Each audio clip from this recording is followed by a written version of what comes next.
estar aqui comigo nessa live que nós estamos começando agora.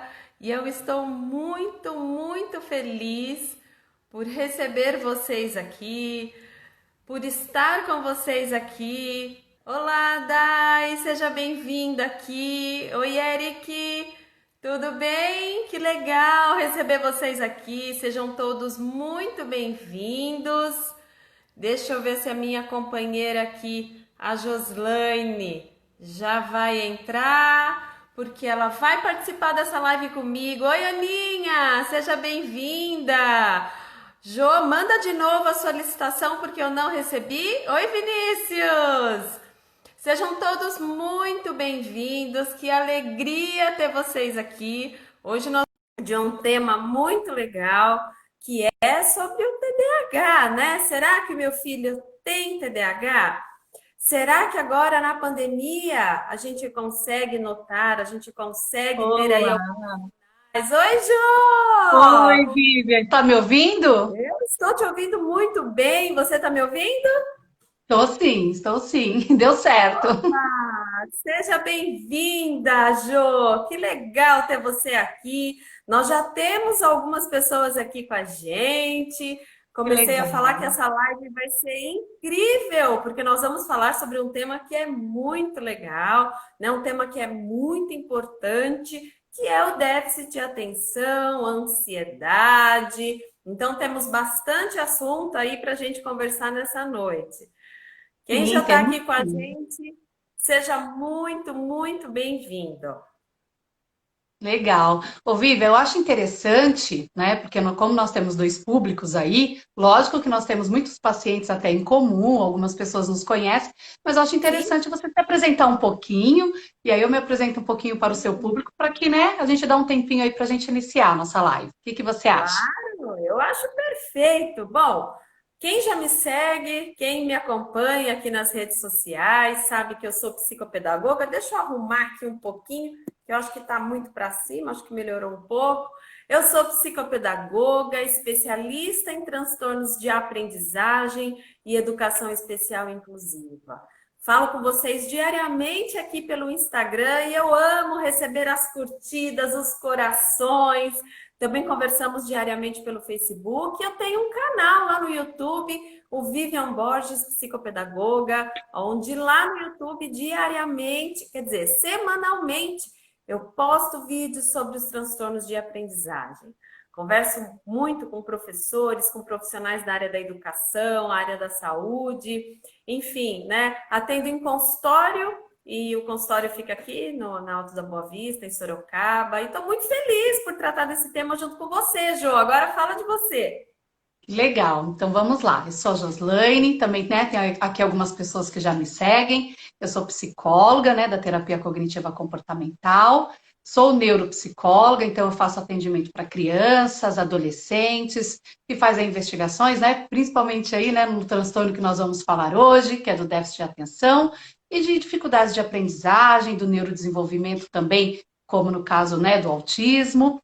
E também sou treinadora em neurofeedback, que é uma das intervenções que eu realizo também com esse público, né? E seria isso. Maravilha, Jô. Ah, você é muito querida, Jô. Sou sua fã. Ah, e eu Desde, sua. desde longa data.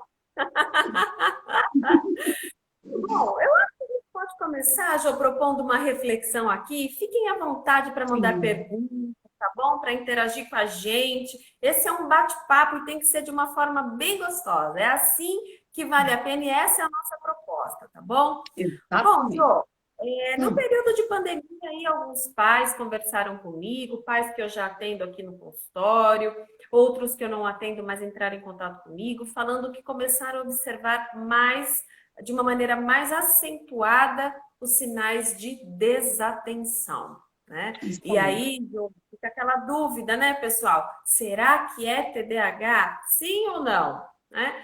É lógico, vamos refletir um pouco sobre esse período que nós estamos passando aqui. A pandemia não tem sido fácil para ninguém, estamos aos poucos retomando a nossa rotina, mas é uma nova rotina. Então, como a Jo, é especialista, inclusive, pode falar um pouquinho, esses momentos novos são propícios para sentimentos novos, não é verdade, Jo? como, por exemplo, até a ansiedade, que também gera desatenção, não é verdade? Exatamente. E é por essa razão que eu acho que nasceu essa necessidade de falarmos sobre esse tema, né, Vivian? Eu até brinquei, né, no esquenta que nós fizemos um dia anterior aí para testar as nossas tecnologias, aonde a indagação, né, de como que é feito, né? Os pais muitas vezes, às vezes nos procuram um pouco desesperado, falando: "Nossa, eu acho que é TDAH. Será que é TDAH?" E nós, como profissionais, temos que ter a tranquilidade de começar uma investigação, ajudar esses pais a identificar, né, esses sinais, porque nós temos que questionar: será que é? Porque junto a essa pandemia, como você mesmo falou, vem outros sentimentos, né?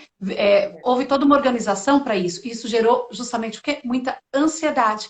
E a ansiedade também é um dos sintomas que pode justamente atrapalhar a concentração, né? Tanto que não só a concentração, se eu não tenho foco, não tenho atenção, afeta até a memória, né? Eu tenho até adultos que às vezes falam assim: estou com problema de memória, e quando você vai ver, na verdade, é uma ansiedade. Por isso que a nossa intenção é apresentar dar algumas dicas, né, Vivian? Mas principalmente com a participação, né, aí do público, que queira questionar, que queira compartilhar, para que nós possamos aí juntos estar pensando: será que é ansiedade? Será que é realmente um TDAH? Será que de repente é somente uma agitação e não uma hiperatividade? A Pois nossa ideia é fazer essa reflexão, né? Pois é, e olha, tem tanta gente chegando aqui. Eu tô vendo o Fono, Legal. eu tô vendo a Aline, tem pais, tem professores, tem profissionais da área da saúde. Que alegria receber vocês aqui. Sejam todos muito Muito legal. bem-vindos. E aí, Jô, já falando um pouquinho desse novo tempo que chega também com esses novos sentimentos, quando a gente fala em TDAH, né, Jô, não é algo sazonal, pessoal.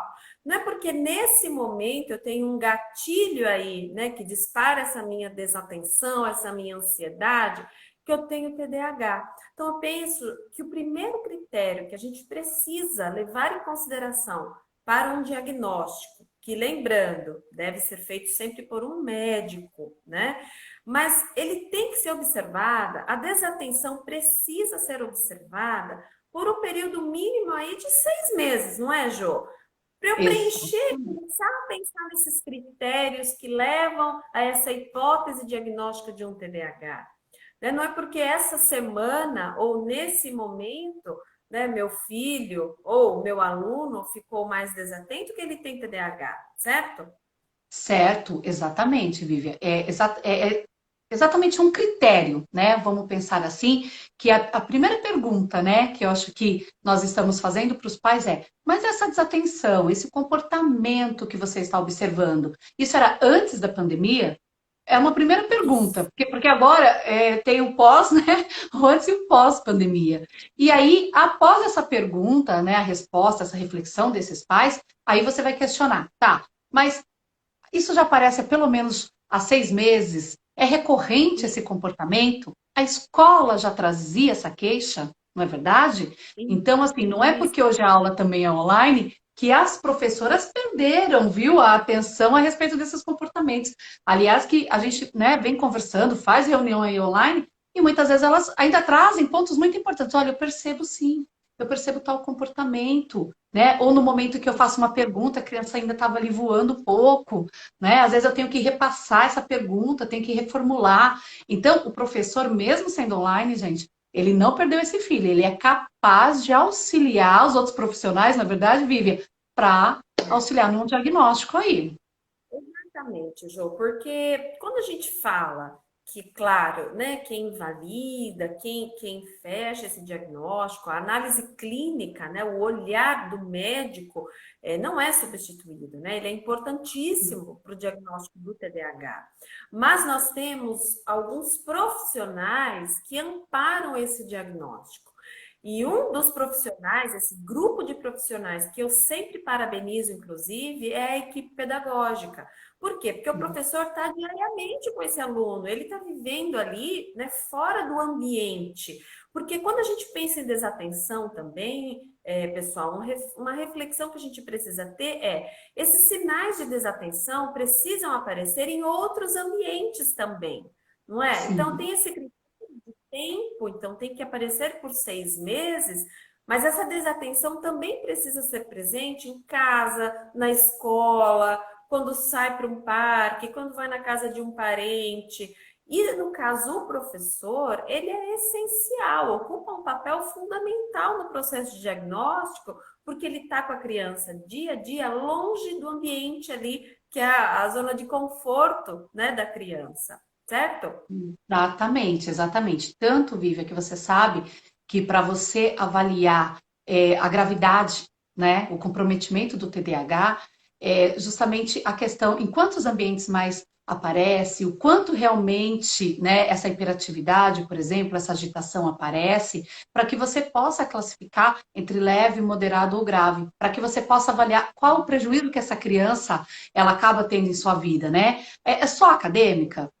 Ah, não, é acadêmico, mas com os amiguinhos também. Isso afeta nas relações com os amigos. É uma criança que, às vezes, ela é entendida como uma criança, às vezes, mais grosseira. De repente, é uma criança que, de repente, é muito peralta, está aprontando demais. E aí, às vezes, o grupo acaba até excluindo. Por essa razão, essa investigação, né? Por isso que, como você mesmo sempre está salientando aí, é uma avaliação médica clínica, né? A partir de escalas que são utilizadas, de uma boa entrevista, mas os outros profissionais, como neuropsicólogo, psicopedagogo, o fonoaudiólogo que também acompanha essa criança, tá certo? E o pessoal da educação, eles têm condições de fornecer muitas informações e, de repente, somente, né, no consultório médico você não consegue abranger tudo isso para que você possa justamente avaliar a gravidade do impacto, né, desse transtorno na vida da criança, tá certo? Exatamente, exatamente. Isso que você trouxe é muito legal, Jô, porque sempre vem a pergunta,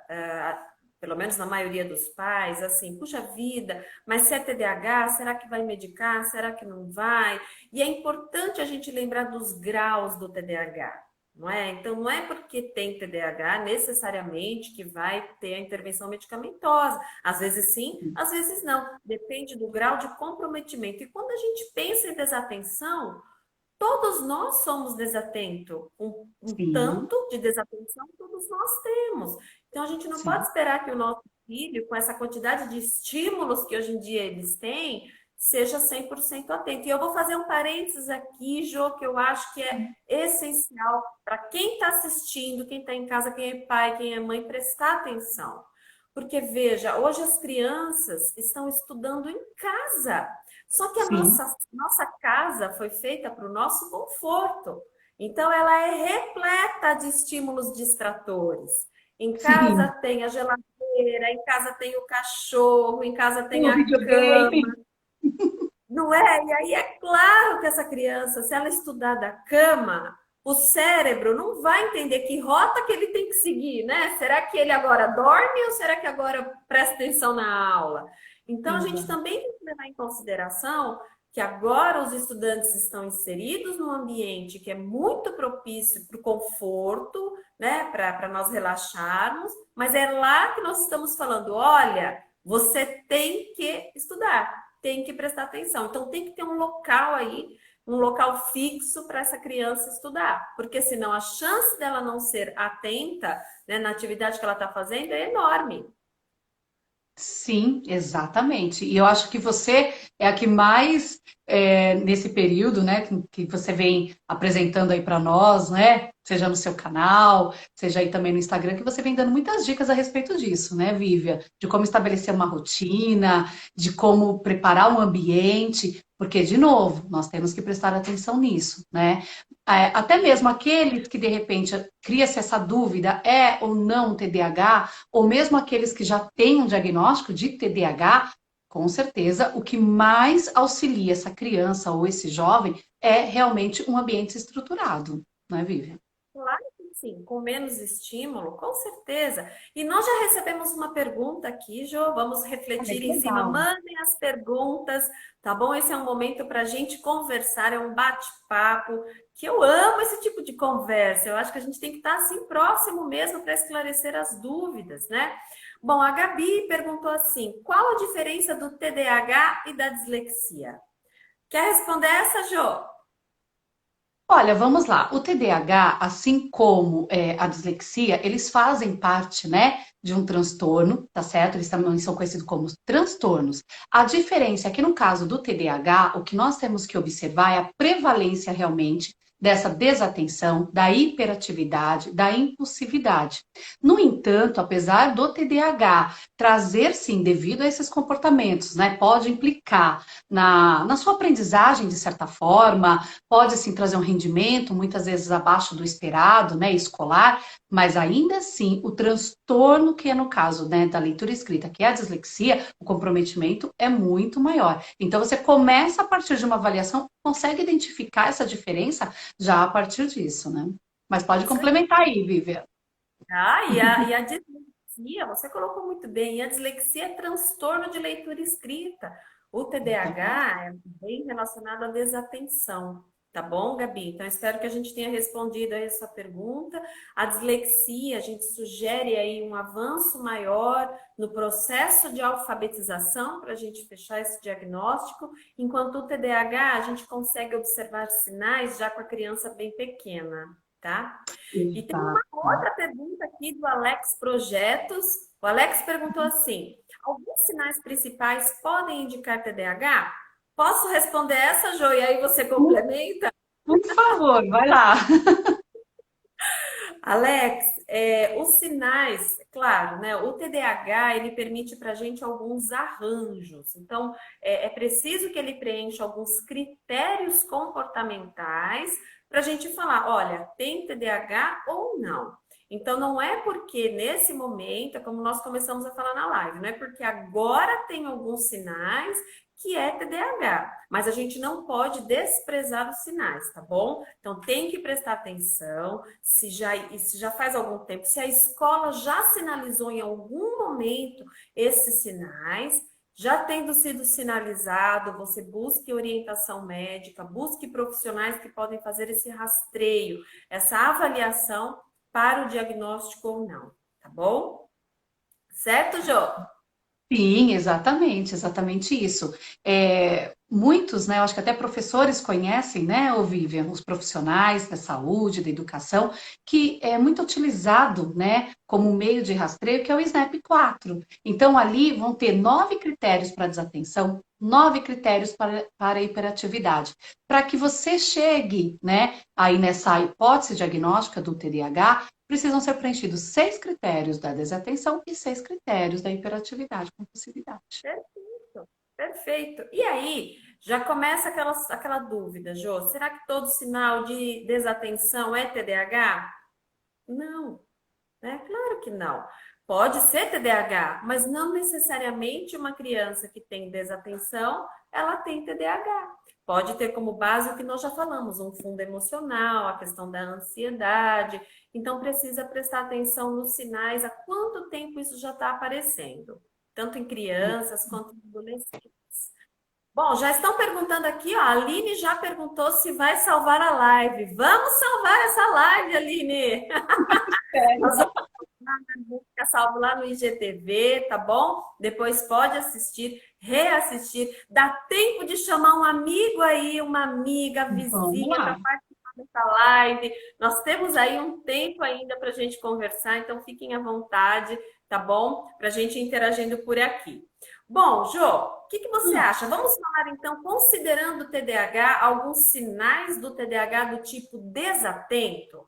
Sim, eu Porque acho o interessante. TDAH pode ser do tipo desatento, do tipo hiperativo e também o combinado, não é verdade? Exatamente, exatamente. Legal. Então vamos começar vamos falando dos sinais do TDAH do tipo desatento, tá bom? Lembrando, pessoal, nós aqui não estamos dando diagnóstico para nenhuma criança. Nós estamos trazendo uma reflexão para que vocês pensem, avaliem em casa e busquem orientação, tá bom? Dos profissionais certos aí para esse diagnóstico. Bom, o primeiro sinal de TDAH que eu queria trazer, fique à vontade para contribuir, tá bom, Jô? É quando a criança ou quando o adolescente erra por não prestar atenção aos detalhes. O que isso quer dizer na prática? Vamos pensar lá na prática pedagógica. quando ele erra nas datas de entrega, por exemplo, dos trabalhos escolares, quando ele não lê completamente o enunciado, então tem uma pergunta e depois tem um porquê. Tem uma pergunta e tem um justifique. E ele não se atenta ao enunciado completo, né? Esses são sinais de desatenção. Outro sinal muito comum aí dentro da prática pedagógica é quando o aluno pega a folha da prova, vê a parte da frente e simplesmente esquece de verificar na parte de trás e alega que não viu, esqueceu. Não é verdade? De olhar com mais detalhes.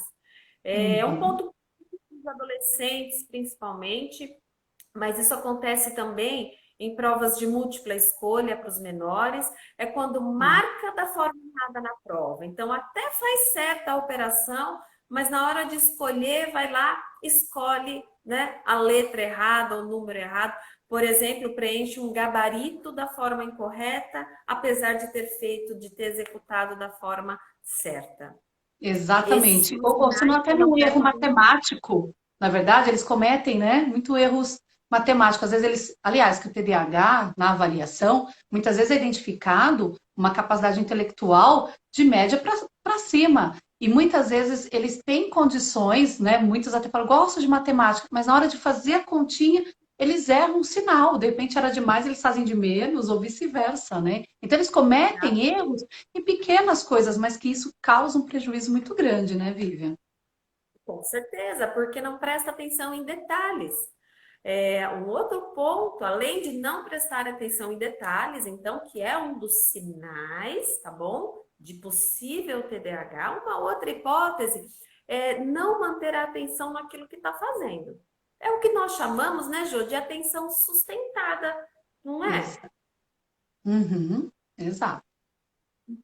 Então, é quando a criança ou quando o adolescente não presta atenção por tempo suficiente na atividade que está fazendo. E aí sempre vem uma pergunta que os pais fazem.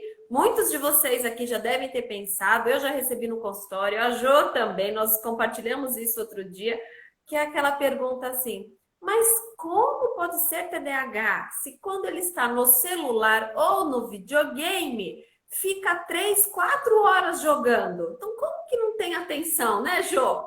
Exato, mas por quê? A questão do TDAH é justamente ele não ter esse controle, tá certo? De autorregular realmente essa atenção, justamente em situações onde não causa prazer.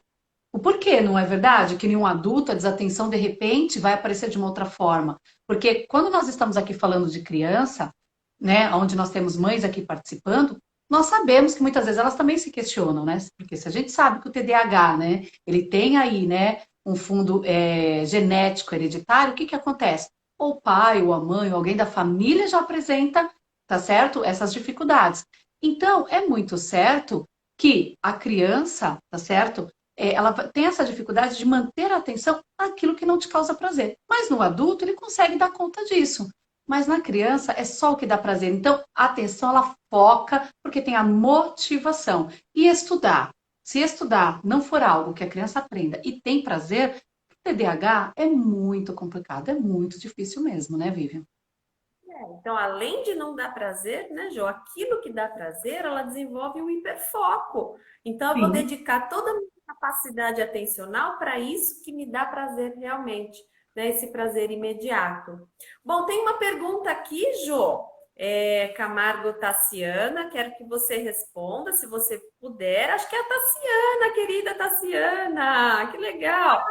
Bom, Legal. olha só. A Tassiana perguntou: é verdade que 70% dos casos diagnosticados de TDAH são hereditários, Jô? Sim, sim, sim. E existe uma grande prevalência, né, a respeito, né, de genética hereditário. Tanto que um dos critérios é esse, né? A gente procura investigar, tá certo, o histórico familiar, e muitas vezes, né, até a gente até brinca, né? No passado não se tinha tanto, né? Não se falava tanto nisso. Mas quando você começa, seu filho faz isso, Olha, se o filho se perde na atenção, ele está fazendo outra coisa e não consegue focar, a mãe já começa, peraí, mas estou achando estranho. Estou me identificando. Então, realmente existe, sim, uma base, né, biológica aí. Tanto que quando nós falamos em transtorno, nós estamos dizendo que é algo neurobiológico. Então, é algo que realmente é genético hereditário.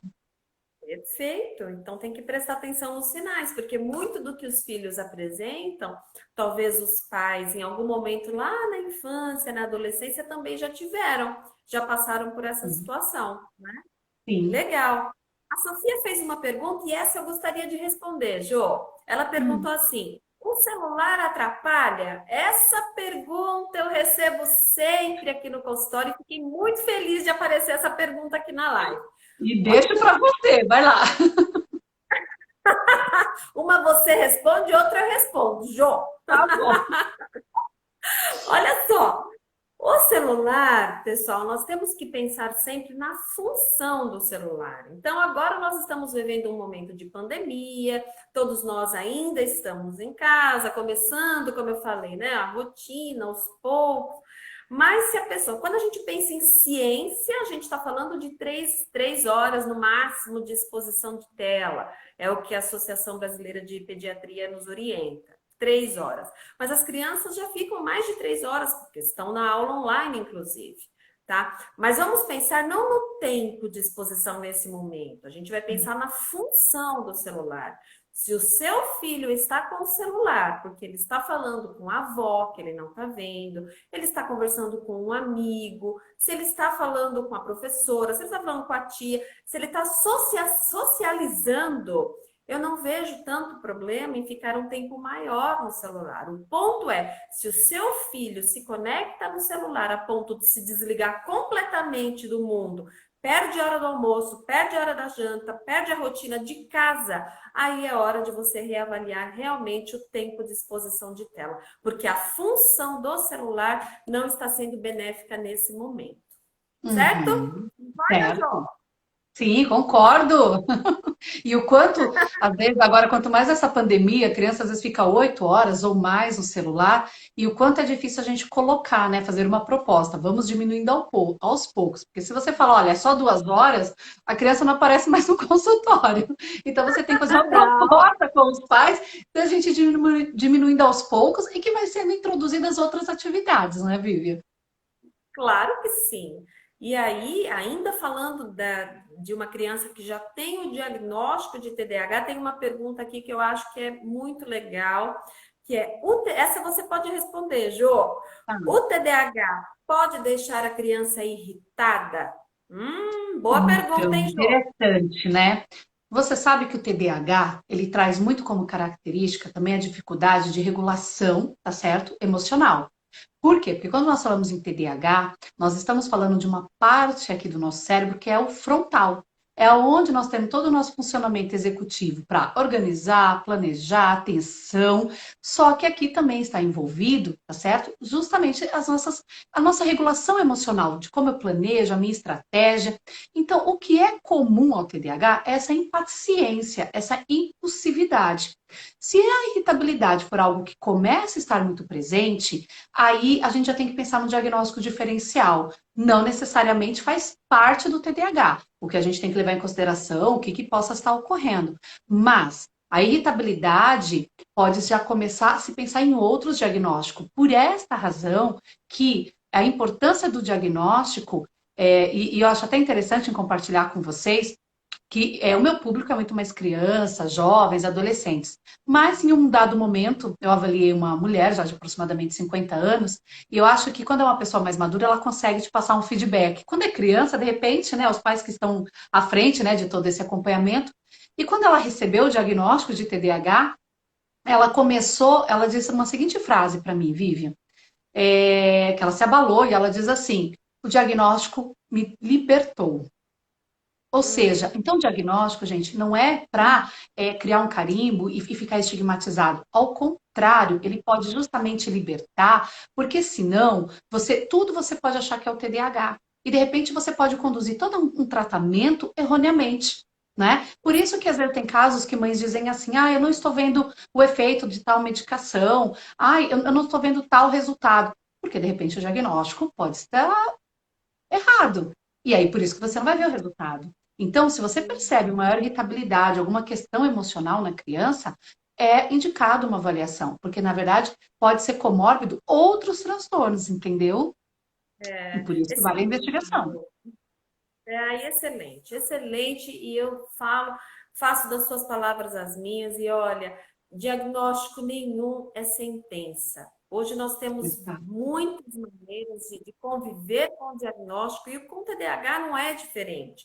Não é quantos Uhum. estímulos podem ser feitos em consultório, adaptação curricular. Então, não é porque tem o TDAH ou porque tem algum diagnóstico que isso sentencia, muito pelo contrário. A gente sabe a partir daí o caminho que tem que seguir com essa criança, com essa adolescente e até com os adultos. Não é verdade, Jô? Porque eles vão arrumando estratégias de como lidar com essas dificuldades ao longo dos anos, ao longo da vida. Não é? Porque o Uhum. TDAH é para a vida, não é verdade?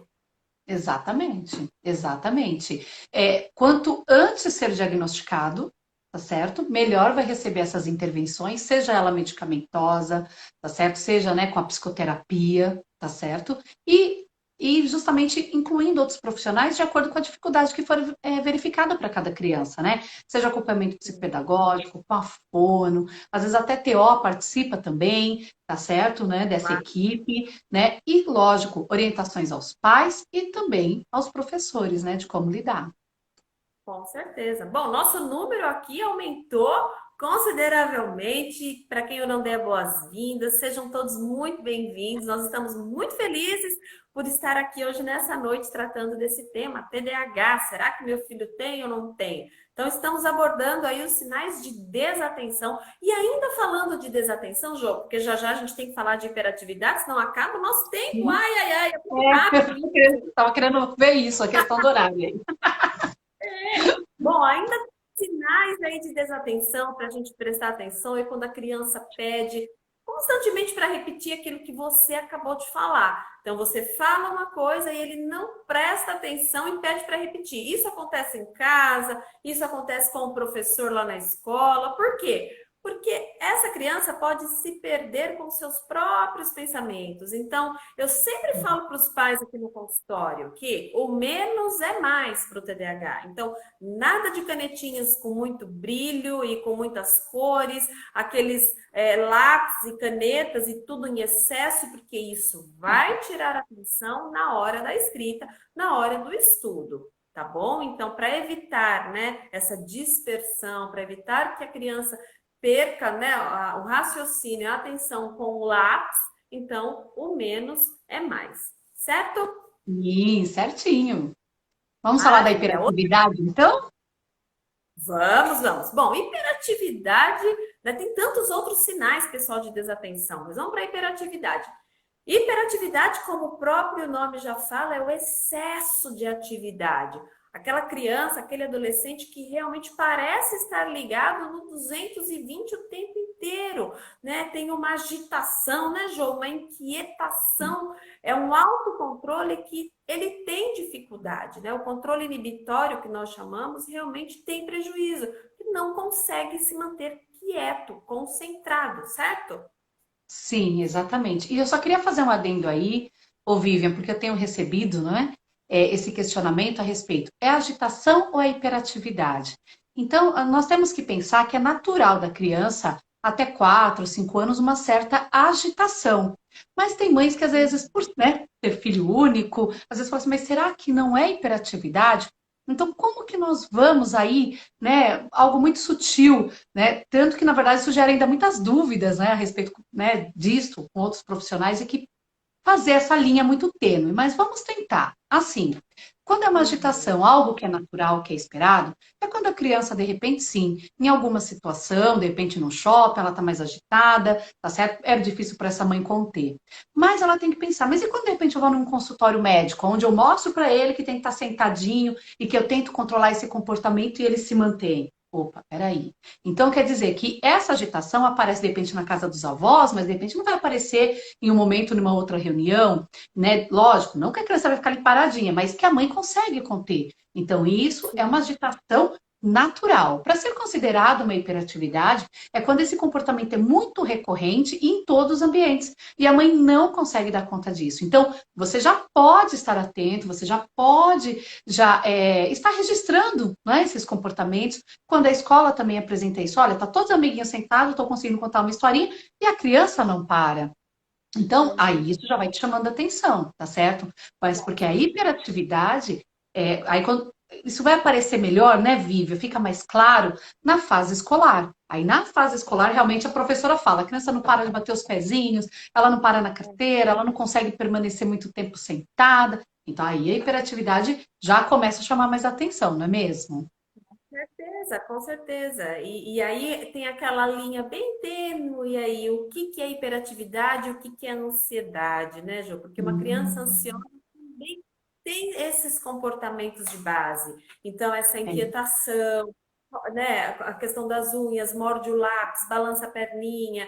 Por isso que a gente volta no que nós falamos lá no início da live. Tem que preencher Uhum. alguns arranjos comportamentais, isso precisa aparecer há mais de 6 meses e em ambientes diversos, em casa, na escola. Bom, nós temos, Jo, muitas perguntas aqui, eu estou super feliz. Pena Legal. que a gente não tem tempo para responder tantas agora, mas, Jo, eu quero aqui assumir um compromisso, quero saber se você assume a gente voltar aqui para responder todas essas perguntas. Pode deixar. Tem uma aqui que eu quero muito, foi a Aline quem fez. A Aline perguntou assim: passei minha filha na fono e em 2 sessões ela achava que minha filha tinha TDAH. Só que a fono, é a fono quem dá o diagnóstico? Olha, Aline, não, como nós falamos, quem fecha o diagnóstico é o médico. Mas a avaliação para o transtorno do déficit de atenção, ela pode sim envolver uma equipe. E a fono pode sim observar sinais e fazer o devido encaminhamento. Então, se a fono observou que a sua filha tem alguns sinais comportamentais do TDAH, ela fez corretamente em encaminhar. E tem outra pergunta aqui, que é, olha só, quem fez foi a Suzy. Como é o jeito, o diagnóstico e qual o tratamento mais comum? Bom, nós já falamos aqui para o diagnóstico que tem que ser por uma equipe, né? Como eu falei, o médico tem um olhar clínico no final, mas tem avaliação neuropsicológica que é essencial, avaliação psicopedagógica que avalia tanto o aspecto pedagógico quanto das funções executivas. Mas o tratamento, eu vou falar do que o psicopedagogo, né? O que a psicopedagoga faz Isso. em e a Jo depois tem uma novidade, um tratamento que é super inovador, que eu acho que vale a pena, Jo, você falar, né? Para ajudar os. Sim, No consultório psicopedagógico, Suzy, a gente estimula a atenção.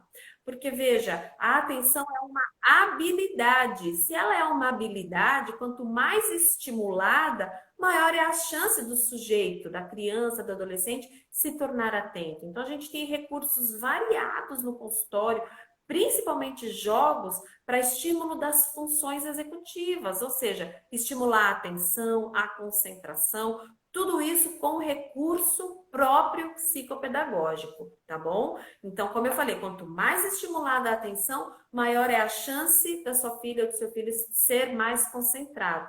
Mas tem alguns tratamentos inovadores e agora eu quero que a Jo fale de um que eu sou super fã, Jo. que legal, que legal. Então, olha só que interessante. Primeiro, eu quero até complementar o que você está dizendo. Muitas vezes, né, Vívia, os pais vão buscar pelo diagnóstico porque o rendimento escolar às vezes fica aquém, e isso é o que chama muitas vezes a atenção também, né, do professor. Mas, para mim, primeiramente, como psicóloga, tá certo? Eu vou realmente fazer a indicação para o profissional, que é o psicopedagogo, ok? Para cuidar justamente dessas questões escolares. Mas, como psicóloga, a minha preocupação é tratar a parte de regulação emocional e comportamental, né? Eu acho que isso é algo também muito importante no TDAH, porque, de novo, retomando, traz muito sofrimento para essa criança, traz muito sofrimento para esse adolescente, e quanto mais assim, estar cuidando disso, tá certo? Menor também será o sofrimento quando adulto, né? Porque, aliás, que o TDAH, por exemplo, quanto adulto, a atenção dele, eles conseguem criar toda uma estratégia, mas se ele não recebeu também todo esse acompanhamento, um dos vestígios é a ansiedade e a impulsividade, que vai trazer problemas de prejuízos no trabalho e nas relações ainda. Né? Então, você vê o quanto nós estamos falando de algo que tem que ser cuidado de base agora, para que nós não tenhamos aí prejuízos posteriormente.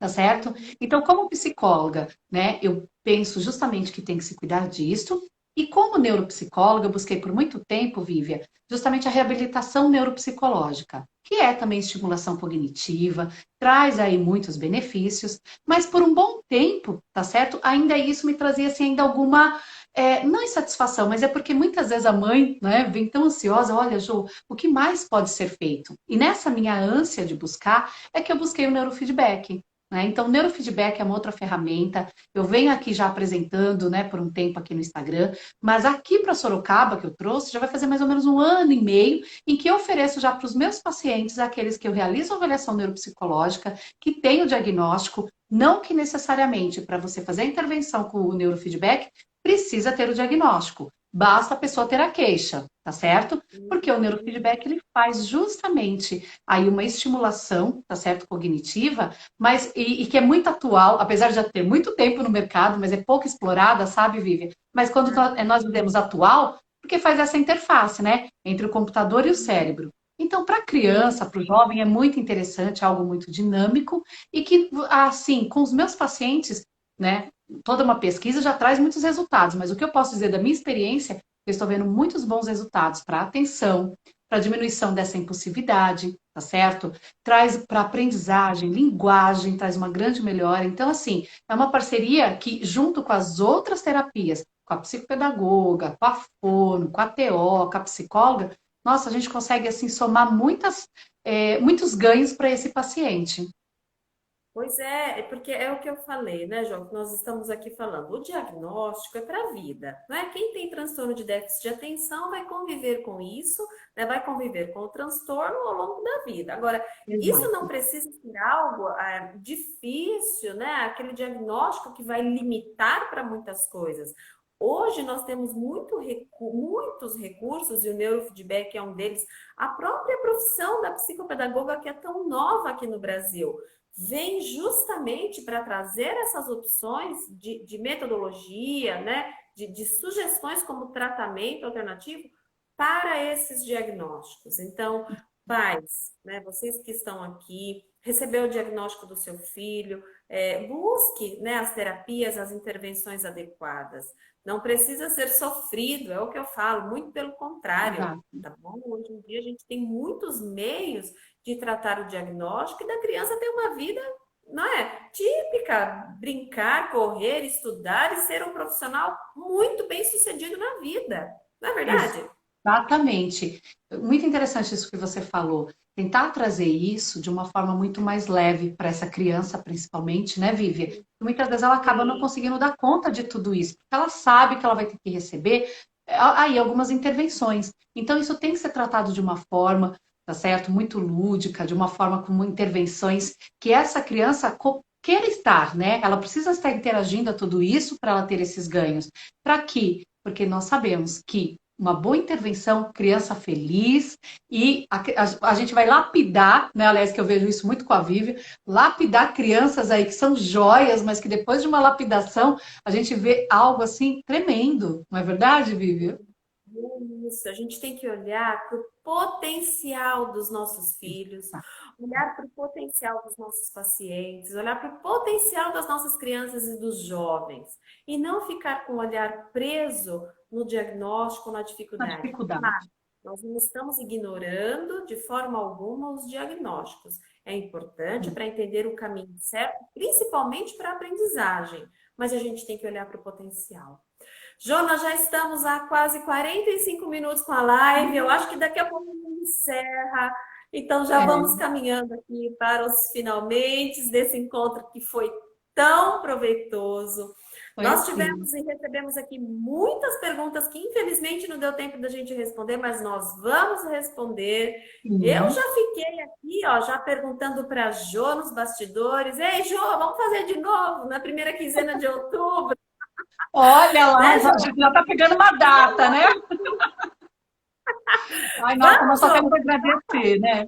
Vamos, até porque nós temos muito a agradecer. Olha aqui, eu tenho uma amiga aqui que está aqui, ó, a Renata Araújo. Nossa, como eu agradeço a participação, Rê. Obrigada, ela está dando parabéns para nós. A Aline, né, Fono, outra parceria muito legal, que a gente sabe que Fono tem que ter uma parceria para fazermos um trabalho muito legal. Então, assim, nossa, a gente só tem um pessoal legal aqui com a gente, né, Vivi? Então não tem por que não bater, né, marcar de novo esse bate-papo. Sim, é um prazer, é uma troca, tudo pode ser mais leve, tá bom? Então eu quero já começar minhas considerações finais aqui, agradecendo a presença de cada um aqui, dizer que é uma alegria realmente falar sobre esse assunto, falar sobre esses sinais, falar sobre essas questões que muitas vezes fica aquela dúvida, ai, será que é, será que não é? E eu fico muito feliz quando a gente consegue orientar as famílias, dar o caminho certo para os pais, né, para a mãe, enfim, para os familiares. Então, contem comigo, tá bom? É uma alegria realmente conversar com vocês diariamente aqui pelo Instagram. Vamos mantendo contato e eu vou chamar a Jô de novo. Jô já está intimada aqui, essa live está gravada, hein, Jô? Tá bom? Ai, que Primeira quinzena de maravilha!